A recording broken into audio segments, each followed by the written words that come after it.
Hey everybody, Sam Kavaris in the Nimnik Sports Update.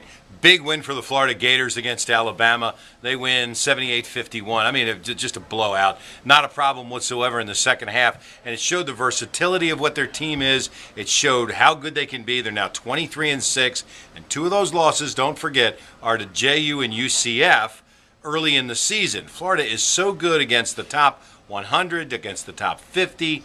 They've got two losses, I think, against the top 15. I mean, this is a basketball team that has the potential to be good. And when you look at them, you say, well, they got a guy that can play with his back to the basket. They've got a good swing man in Parsons who can do a lot of things. They've got a very good backcourt, and with Weebikin back there, they can give those guys a little bit of rest.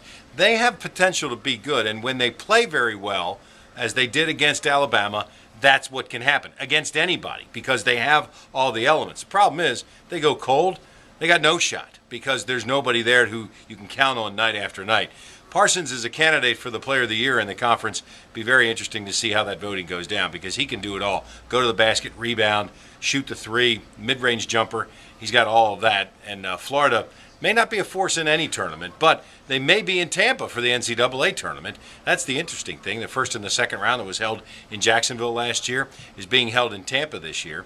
And it's Thursday and Saturday, the 17th and 19th of March. Florida, with that win against Alabama, may very well have secured a spot in Tampa. 3, 4, 5 seed.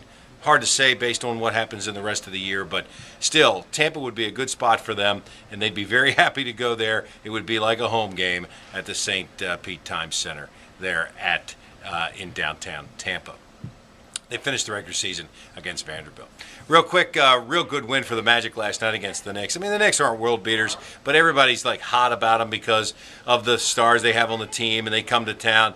They get a big lead, the Magic do in the first quarter. They let it squander in the third quarter, and they come back and they win. Dwight Howard and company really played well, but it's not just Howard and Nelson. It's every other bit player on that team that really can make a difference. Hit the occasional very clutch three.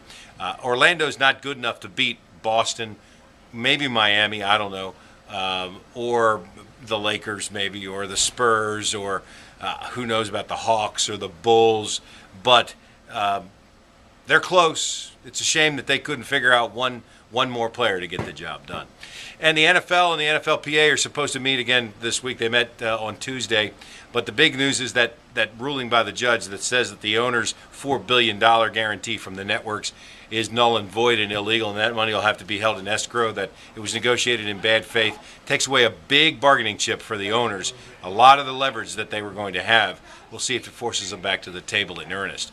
$2 billion off the top and an 18-game season are the two big sticking points in terms of the negotiation. I'm Sam Kavaris. That's the Nimnik Sports Update for now. Catch us live streaming on 1010XL.com from 10 to 11:30 every day, as well as News4Jax.com every day right here on the newscast.